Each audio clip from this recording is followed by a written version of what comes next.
오늘 이 시간에는 축복으로 가는 길에 대해서 알아보겠습니다. 내일 모레가 구정이죠. 여러분들 구정에 모이면 가족끼리 좋은 축복과 저주에 대해서 말을 하시지 않습니까? 내가 이렇게 살았더니 나는 참 축복을 받았어. 내가 잘못 산 거는 이거야.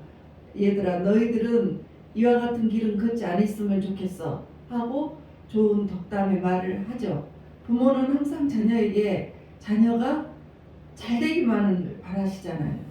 그 자녀가 악의 구렁텅이에 가거나 또 못된 길 가거나 망하거나 그런 거를 바라시는 부모가 있으시겠습니까?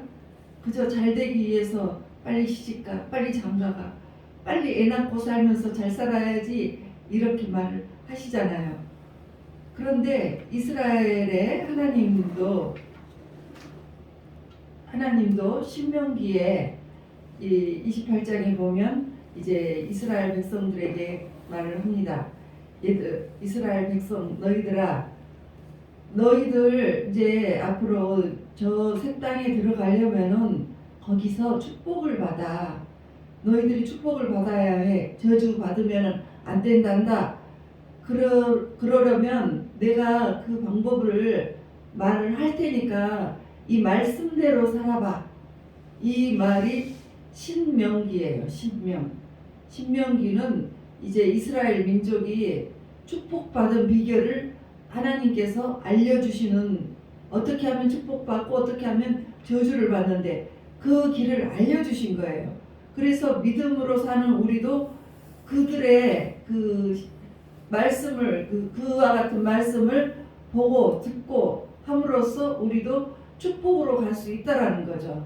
그래서 이제 신명기 28장 1절에 보면 내가 축복으로 가는 길은 이렇게 말씀 나옵니다. 내가 내 하나님 야훼의 말씀을 삼가 듣고 내가 오늘 내게 명령하는 그의 모든 명령을 지켜 행하면 내 하나님 야훼께서 너를 세계 모든 민족 위에 뛰어나게 하실 것이다. 어떻게 하면 된다고요? 말씀을 듣고 행하며 말씀대로 살아라는 거죠. 그래서 이렇게 말씀을 순종하고 살았을 때 그 많은 복들을 받게 되는데 3절에서부터 이제 쭉 나갑니다. 성읍에서도 복을 받고 들에서도 복을 받고, 그러니까 네가 도시에서도 받고 시골에서도 받는다는 거예요. 또 복을 받고 내 몸의 자녀와, 자녀들이 있죠. 토지의 소산과 내 짐승의 새끼와 소와 양의 새끼가 복을 받을 것이며 내 광주리와 떡반죽 그릇이 복을 받을 것이며 들어와도 복을 받고 나가도 복을 받을 것이라.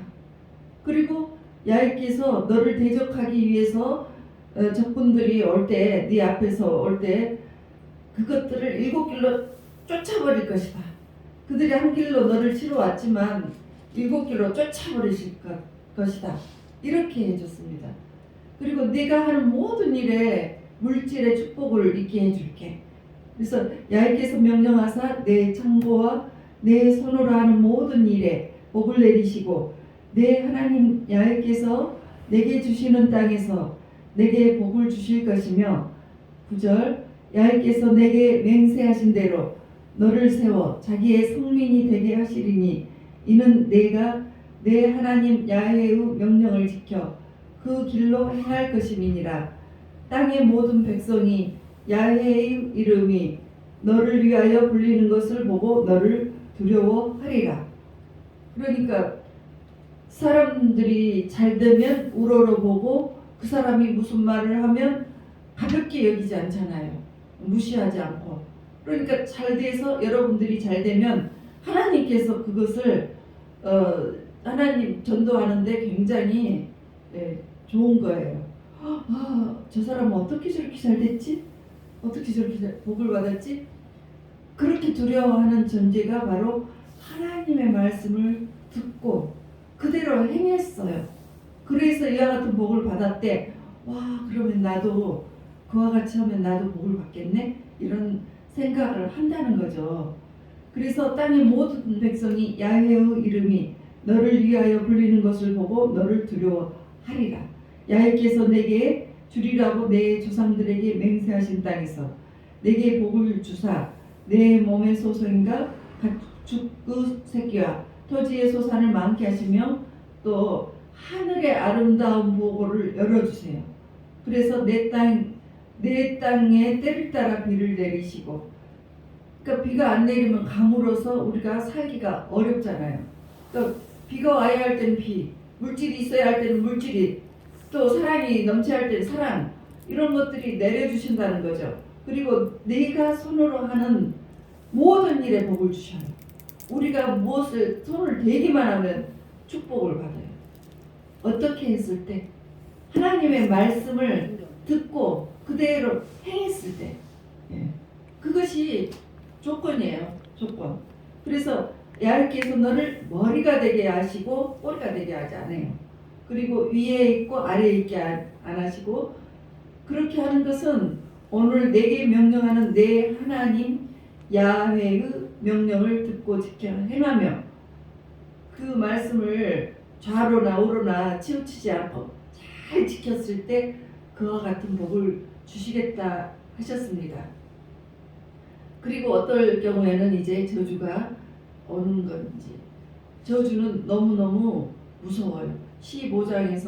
15절에서부터 끝까지 저주가 있는데 어마 악소리도 안 나게 무섭습니다.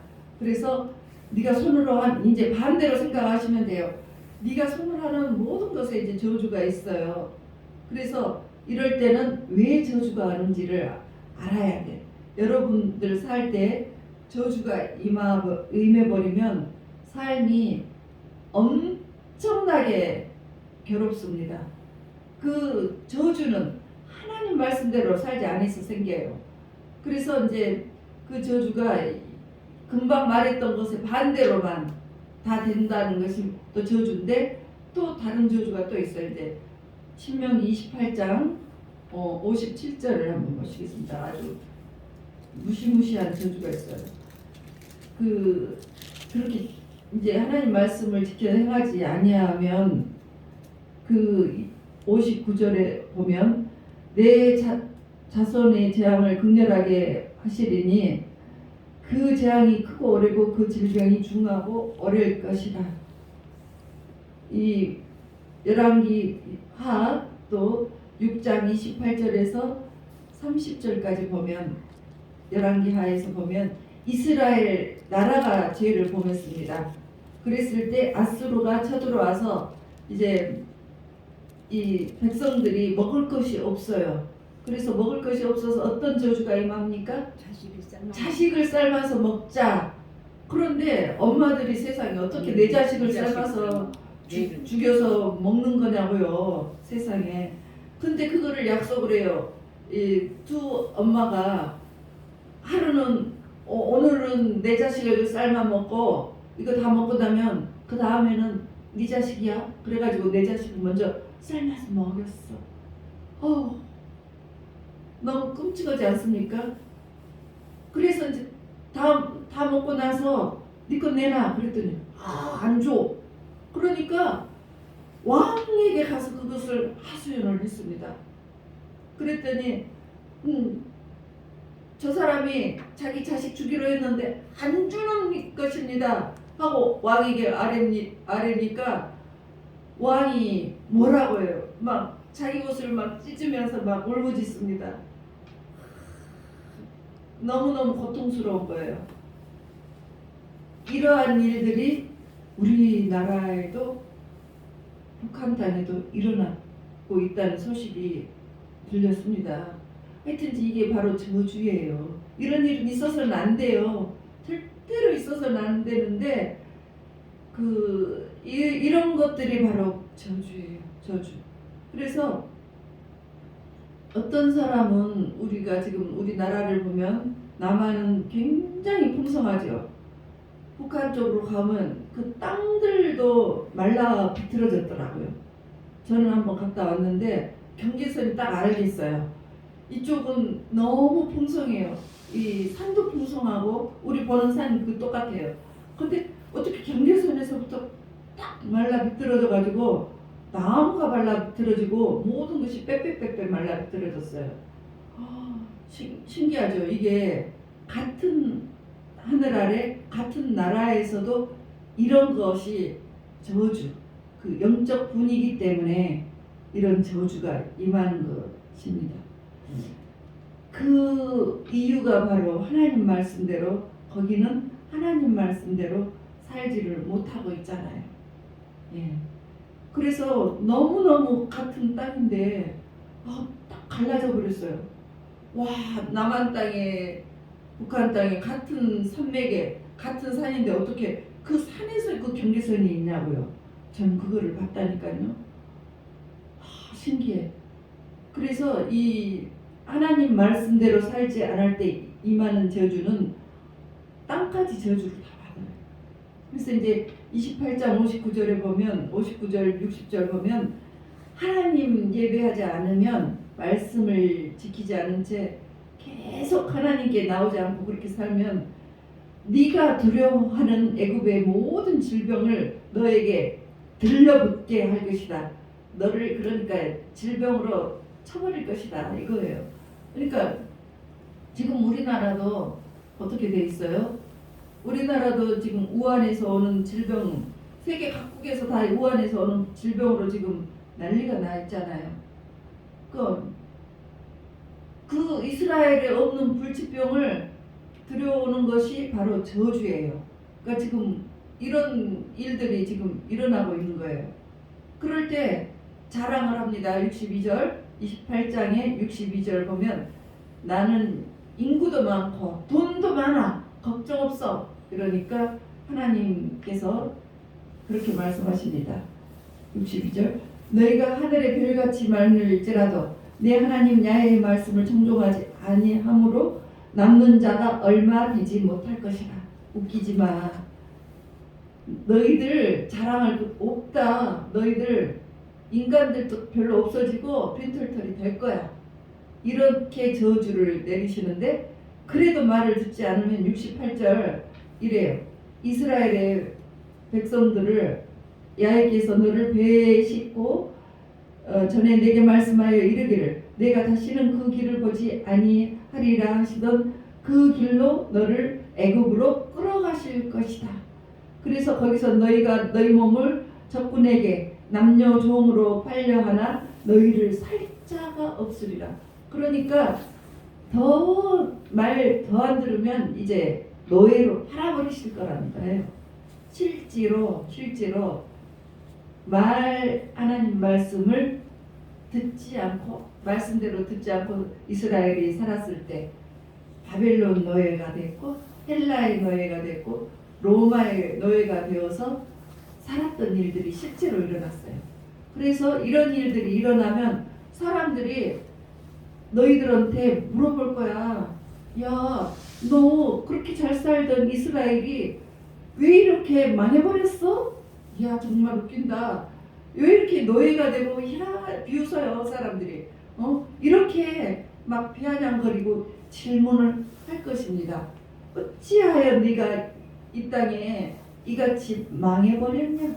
이럴 때 신명기 29장 24절에 그 말씀이 대답이 나옵니다. 여러 나라 사람들도 묻기를 야훼께서 어찌하여 이 땅에 이같이 행하셨느냐? 이같이 크고 맹렬하게 노하심은 무슨 뜻이냐? 하면 그때 사람들이 대답하기를 그 무리가 자기 조상의 하나님 야훼께서 그들의 조상을 애굽에서 인도하여 내실 때 더불어 세우신 언약을 버리고, 그러니까 언약을 버렸다는 거예요. 언약. 이 언약이라는 것은 언약을 하나님과의 약속은 지켜야 되는 거예요. 근데 지키지 않을 때 하나님께서 화를 엄청 내시고 그렇게 이제 노예가 되게 하시고 망하게 하신다는 거예요. 자, 이 관계는 바로 우리의 부부의 좋은 비교가 부부의 관계예요. 여러분들 결혼을 할 때 언약을 하죠. 이제 평생 우리 서로만 사랑하고 살자 하고 언약을 하고 반지를 끼워줍니다. 언약의 반지를 끼워줘요. 그래서 언약을 맺습니다. 뭐 여러 사람하고 맺습니까? 딱 그 한 사람.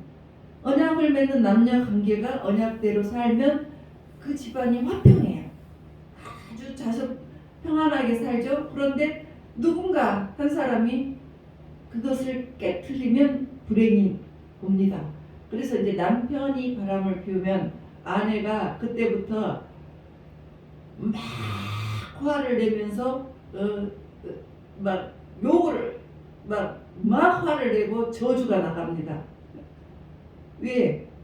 자녀들하고 같이 평안하게 살아야 되는데 언약을 저버렸잖아요. 그와 같은 관계를 이 주님도 우리에게 믿는 우리에게 언약을 지키기를 원하세요. 그런데 이제 하나님이 하나님은 이스라엘이 하나님과 동행하기를 원하시고 하나님의 신부가 되기를 원하세요. 그리고 또 우리도 하나님의 신부가 되고 또 하나님과 동행하기를 원하세요. 그것을 하나님께서 바라세요. 그런데 그렇게 언약을 잘 지키고 살았을 때 어떤 좋은 복을 주시냐고요. 에베소서 1장 13절에 하나님이 하늘에 속한 모든 좋은 복을 우리에게 주시기를 원하십니다. 이 언약을 지켰을 때는 기분이 서로가 좋은 거예요. 그래서 내가 막 다 해주고 싶어. 다 좋은 걸 다 주고 싶어. 그런데 말을 듣지 않고 무시하고 살아갈 때는 저주를 하고 저주라는 방법을 동원해서 돌아오게 만듭니다. 나하고 상관없으면 뭐 돌아오게 할 필요도 없잖아요. 남의 남편이면 내가 욕할 필요도 없고 싸울 필요도 없잖아요. 내 남편 돌아오게 하기 위해서 저주하고 욕하고 끊어하고 이렇게 돌아오기를 이렇게 이야기를 하는 것처럼 하나님도 언약을 맺지 않은 백성은 상관하지 않으세요. 그런데 언약 맺는 백성에게 하나님 못 견뎌하셔요. 왜냐하면 자기에 속한 모든 것을 다 하늘의 좋은 것을 다 주시기를 원하시는데 그 축복을 받지 못하면 그 축복 받지 못하고 바람 피우고 바보처럼 말씀대로 안 살고 이렇게 하면 때로는 매를 칩니다. 그래서 노예로 되든지 망하게 하든지 몸을 아프게 하든지 해서 돌아와. 너는 돌아와. 나와 언약 맺은 백성이니까 너는 나에게 돌아와. 그러면 내가 이 모든 것을 다 너에게 준비해놨단다. 내가 이 땅에서 다 모든 것을 누리게도 해놨는데 또 하늘나라에 내가 상속을 다 예비를 해놨어. 내 신부에게. 그래서 너는 하늘에 왔을 때 영원히 왕노릇을 할 것이고 내 육신을 하늘에 올라가면 우리는 이 늙은 육신이 가장 아름다웠던 대로 바뀐다고 그러잖아요. 그래서 육신을 바꾸고 건강하게 해놓고 죽지도 않고 병 걸리지도 않는 그렇게 좋은 곳으로 살게 해놨으니까 나한테 제발 돌아와. 나 이렇게 좋은 거 너한테 주려고 다 준비해놓고 있단 말이야. 그러니까 돌아와. 근데 왜 그렇게 안 돌아오는 거야? 이렇게 이제 주님께서 막 아주 대단히 안타까워 하십니다. 여러분들 삶을 돌아볼 때 여러분들도 정말 그 삶에 자신 있게 사셨습니까? 내가 마음과 뜻을 다해서 하나님만 섬기고 말씀대로 잘 사셨습니까? 그렇게 되지 못했다는 거죠. 사도 바울도 오죽했으면 어릴 때부터 그 말씀을 다 달달달달 외웠던 그분이, 그렇게 살려고 노력했던 그분이 나는 정말 하나님 법대로 살고 싶은데 내 또 다른 지체가 나를 사로잡아서 나를 죄짓게 만드네. 나는 정말 어떡하지? 나는 정말 공고한 자네. 난 정말 너무나 힘들어. 이렇게 하는 마음은 신앙생활을 이제 진지하게 하려는 사람들이 겪는 그 마음이에요. 그냥 대충 신앙생활을 하는 사람에게는 그런 마음이 없어요. 그렇지만 정말 진지한 마음으로 하려고 할 때는 그런 고통을 겪는 거예요. 그래서 이제 나병 환자처럼 두들겨 맞는 이스라엘을 설명을 하십니다. 이 마태복음 8장 2절 나병 환자가 나오죠. 하나님이 예수님이 이제 신약에 오셨을 때 제일 먼저 나병 환자를 치료해 주십니다. 그 나병 환자가 예수님께 이렇게 부탁을 해요. 주여 원하시면 저를 깨끗하게 하실 수 있나이다. 그러니까 예수님께서 내가 그래 원하지. 정말 우리가 원하는 것 이상으로 주님이 원하십니다.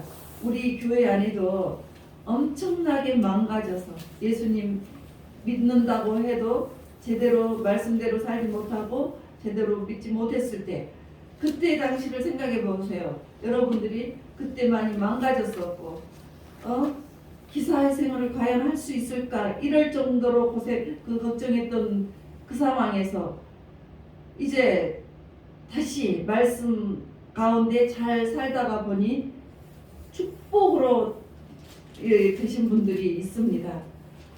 여기 오신 여러분들 모두 다 그런 축복을 받으시기를 원합니다. 그래서 예수님께서 나병 환자에게 손을 대십니다. 그러면 예수님 안에 있는 좋은 것이 다 나병 환자에게 가요. 그리고 나병 환자에게 있는 나쁜 것들은 예수님께 옵니다. 그래서 교환이 되는 거예요. 그래서 우리가 예수 믿으면 내게 있는 악한 죄는 예수님께서 싹 가져가시고 주님께 있는 좋은 것들을 다 우리 인생에 공급되고 투입이 됩니다. 이것이 바로 신앙 생활이에요. 여러분들에게도 그런 일들이 일어나기를 축원합니다. 그래서 이제 나병 환자에게 말씀하십니다. 마태복음 8장 4절에 문둥병자에게 나병 환자에게 이제 너는 제사장에게 가서 네 몸을 보이고 예물을 드려라. 그러니까 나병 환자는 예배를 드릴 수 없는 것이 참 큰 아픔이었죠. 근데 다시 예배를 드림으로 해서 하나님과의 관계가 회복이 되었습니다. 에스겔 11장 21절에 보면 이스라엘 백성들이 율법을 지키지 않았을 때 하나님의 영광이 떠나버린다고 했어요. 그래서 떠나고 400년 동안 침묵을 하셨습니다. 하나님을 만나고 싶은데 하나님이 도저히 만나주시지를 않아. 어떡하지? 메시아가 오시면 하나님과 관계가 회복이 될 거야. 그랬는데 우리 주님이 오셨습니다. 이제 그래서 하나님과의 관계가 우리 주님으로 해서 회복이 되셨습니다. 이것이 바로 신약이에요. 그러니까 여러분 예수님께서는 이제 그 율법을 지키지 못해가지고 문둥병자처럼 막 두들겨 맞아서 망가져버린 이스라엘 백성들을 일으켜 세우셨죠. 그리고 그들을 정금처럼 만드셔가지고 하나님과 관계를 회복하셔서 예배를 드리게 해줬습니다. 그리고 나서 이제 예수님이 이후로는 신앙생활을 새롭게 할 수 있도록 아주 언약으로 만드셨습니다. 그래서 그것이 바로 신약인데 히브리서 7장 22절에 보면 더 좋은 언약, 예수님이 바로 더 좋은 언약의 보증이 되셨다고 말씀을 하십니다. 더 좋은, 무엇보다 구약보다 더 좋은 언약이 되었습니다. 신약이. 그래서 구약 시대의 사람들보다 여러분들은 더 좋은 언약을 누리면서 살아가는 축복받은 사람들이에요. 그래서 더 좋은 언약을 맺으면 더 좋은 신앙생활을 할 수 있고 더 강한 축복을 받을 수가 있는 거예요. 마태복음 26장 28절에 보면 이 새 언약의 그와 같은 더 좋은 새 언약의 이름을 피의 언약이라고 해요. 이것은 죄 사함을 얻게 하려고 많은 사람을 위하여 흘리는 바 나의 피 곧 언약의 피니라. 그러니까 이 피의 언약은 영어로 피의 그 축복이 블레싱입니다. 여러분들 축복받기 원하시죠? 축복은 블레싱인데 영어로 그 블라드 피에서 왔습니다. 그러니까 이 축복이라는 그 근본은 피로 거룩하게 된 자에게만, 그런 사람에게 부어지는 은혜가 축복이에요. 축복은 내가 예수의 피로 거룩하게 됐어. 제가 깨끗하게 되었어. 그렇게 된 사람에게 좋은 것들을 부어주십니다. 이것이 축복이에요. 여러분들 거룩하게 되셨습니까? 여러분들은 예수님의 피로 축복의 대상이 된 것입니다. 왜냐하면 갈라디아서 3장 13절에 보면 예수님께서 우리를 위하여 저주를 받은 바 되사 율법의 저주에서 우리를 속량하셨습니다. 이 말은 뭐냐면 우리의 모든 죄를 예수님이 다 지고 가셨다는 거예요. 그것이 우리 죄가 다 예수님께 넘겨갔기 때문에 속량이라고 합니다. 어디에서요? 십자가에서. 그래서 십자가가 참으로 귀하고 우리에게는 고마운 것입니다. 내가 말씀대로 살지 못하면 내가 죄값을 받아야 하는데 예수님이 다 짊어져 버렸습니다. 그리고 더 좋은 것은 3장 14절 15절 보면 아브라함의 복, 믿는 사람이 받는 그 복을 우리에게 주시는 겁니다. 저주는 예수님께서 싹 가져가시고, 말씀대로 살 때 저주는 예수님께서 싹 가져가시고 교환이 되는데 아브라함의 축복을 우리에게 주신다는 것. 이렇게 교환이 되는 거예요. 그래서 우리로 하여금 믿음으로 말미암아 성령의 약속을 받게 하려 함이라. 그러니까 성령이 하는 가장 중요한 역할은 말씀대로 살 수 있도록 우리를 이끌어 주는 것입니다. 내가 말씀대로 살아볼까? 나 기도해야 되는데 내가 이렇게 물질로 헌신을 한번 해볼까? 이런 생각들이 딱 올라와요. 누가 시킨 것도 아닌데. 그리고 욕짓거리 그만해야지. 부모님께 반항하는 것도 그쳐야지. 화내는 거 그만해볼까? 이런 것들을 이런 마음을 성령님이 주시는 거예요. 그래서 이제 이런 것들을 잘 설명하는 것이 에스겔 36장 26절입니다. 내가 새 영을 너희 속에 두고 새 마음을 너희에게 주되 너희 육신에서 굳은 마음을 제거하고 부드러운 마음을 줄 것이다. 그러니까 이 새 영, 성령님이 내 마음에 들어오시면 내가 새로워져요. 올해는 정말 내가 생각해도 멋진 생각이 들어. 내가 부모님에게 했던 그 말들 내가 잘못했다고 용서를 빌어볼까? 예수님을 올해는 정말 잘 믿어보고 싶다. 이렇게 새 마음이 들어옵니다. 그런데 이 굳은 마음이 있을 때는 어떻게 해요? 막 강팍한 거예요. 그때는 귀신들이 막 들어올 때예요. 그래서 마음에 음란한 마음, 막 화내는 거. 그러니까 막 그런 것들은 강팍하고 그런 것들은 굳은 마음이에요. 그런 것들을 제거해 주시고 부드럽게 해주세요. 마음을 온유하게 해주신다는 거죠. 그래서 에스겔 36장 27절에 보면 말씀대로 살아갑니다.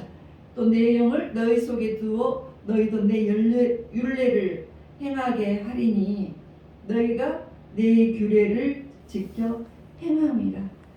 내가 저 인간 용서해버려야 되겠다. 그리고 하나님께 진심으로 내가 마음을 드리고 하나님께 찬양하고 하나님을 더 잘 섬겨봐야 되겠다. 이런 마음을 주신다는 거죠.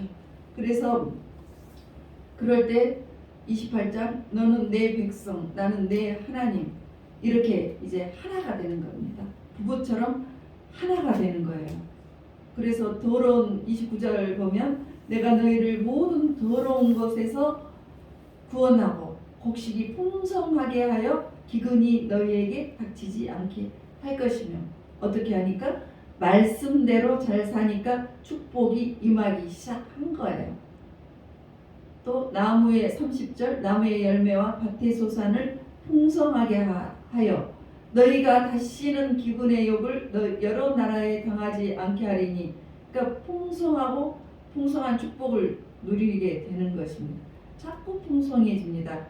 그때 너희가 너희 악한 길과 너희 좋지 못한 행위를 기억하고 너희 모든 죄악과 가증한 일로 말미암아 스스로 밉게 버리라. 그때 내가 잘못 살았던 거 더럽게 보이고 이제 하나님 말씀으로 내가 살다가 보니까 내가 하나님의 축복이 임하는데 여러분들께서도 이와 같은 모든 축복을 다 그런 은혜를 임하시기를 축원하겠습니다. 그래서 하나님 그 축복이라는 단어는 히브리어로 바라크입니다. 바라크는 무릎을 꿇다예요. 우리가 무릎을 꿇을 때 축복을 받는 거예요. 무릎을 꿇다라는 것은 그냥 죄를 지어서 무릎을 꿇고 이렇게 벌을 서는 것이 아니고 무릎 꿇고 기도하는 거예요. 예. 그래서 얼마나 여러분들이 축복을 받았는지는 이제 무릎을 꿇는 것에 의해서 결정이 됩니다. 그러니까 여러분들 겸손하게 무릎을 꿇고 주님의 도우심을 구하면 올해 한 해가 시작되는 이 올해 한 해도 성령님을 의지하면서 하나님 말씀대로 살아가서 이제 저주는 물러가고 하나님의 축복이 여러분들의 모든 삶에 흘러넘치시기를 주 예수 그리스도의 이름으로 축원합니다.